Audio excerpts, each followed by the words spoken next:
मुंबईच्या दादरमध्ये कबूतरखान्यासाठी आंदोलन आक्रमक झालेलं आहे। कबूतरखाना हटवण्यावरून जैन समाज आक्रमक झालाय। आक्रमक आंदोलकांनी ताडपत्री फाडली।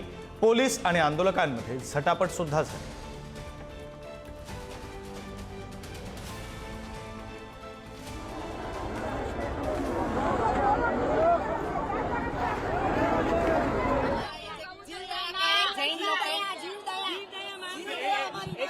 हम लोग जीव दया के लिए आए, कबूतर के लिए बिना तरफड़े इतने दिन से कबूतर खाना बंद हो गया तो कितने बेचारे मर जाते। कबूतर ऐसे दारू पी के मर जाते हैं, मांस खा के मर जाते हैं, तो कबूतर को देने के कोई पब्लिक को मर नहीं जाती है। जिसको जो है होने वाला है, ये कबूतर खाना खुलना ही चाहिए, खुलना ही चाहिए। खाना चालू रहना चाहिए। 50 साल से हम लोग यहाँ आए, इतना कोई एरिया में कोई प्रॉब्लम नहीं है। जियो और जीने दो, सबका हक है जीने का, कोई किसी को राइट नहीं है मारने का। कबूतर को क्यों खाना नहीं देते हैं? तो आज दारू तकलीफ नहीं है, बाकी कबूतर तकलीफ है। और एक भी आदमी का रिजल्ट नहीं है, कोई हॉस्पिटल का रिजल्ट नहीं आया कि भाई मर रहा है इतना कोई आदमी, कोई मरने का कोई रिजल्ट नहीं है, कोई हॉस्पिटल में नहीं है।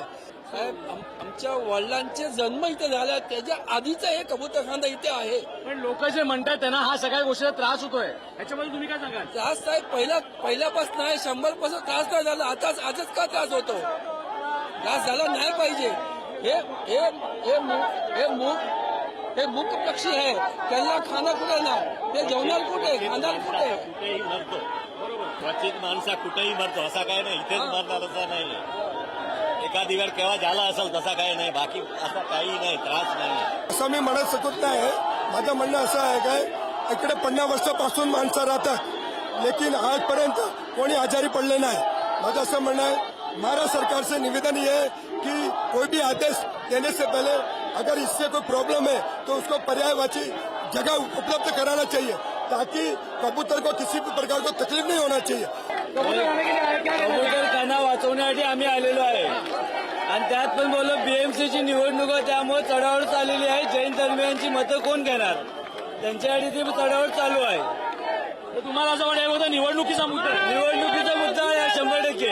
जितने भी कबूतर खाने हैं, लोग वहाँ पे अपने पीढ़ी दर पीढ़ी से लोग चना दे रहे, बाजी दे रहे।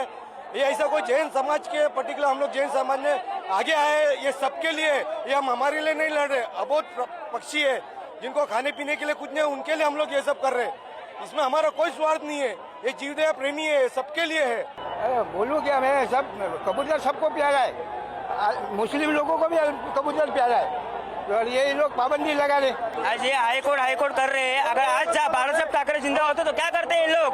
इसमें था, इसमें किसमें खड़ा रहते कोई इधर, आणि मी मराठी करते सरकार है, देवेंद्र फडणवीस सरकार है। हम अत्याचार नहीं सहेंगे, हम पुलिस का तानाशाही, बीएमसी का तानाशाही नहीं सहेंगे।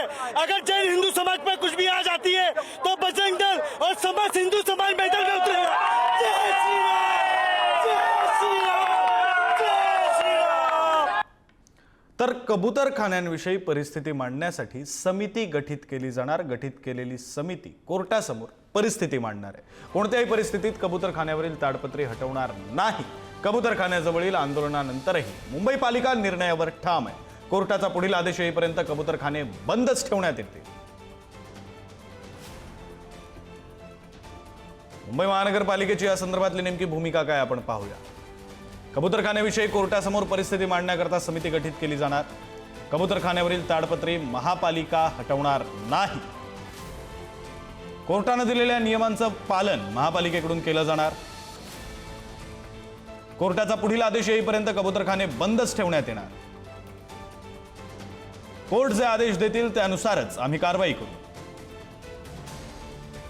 कबूतरखान्याविषयी कोर्टासमोर परिस्थिती मांडण्यासाठी आता समिती गठीत केली जाईल।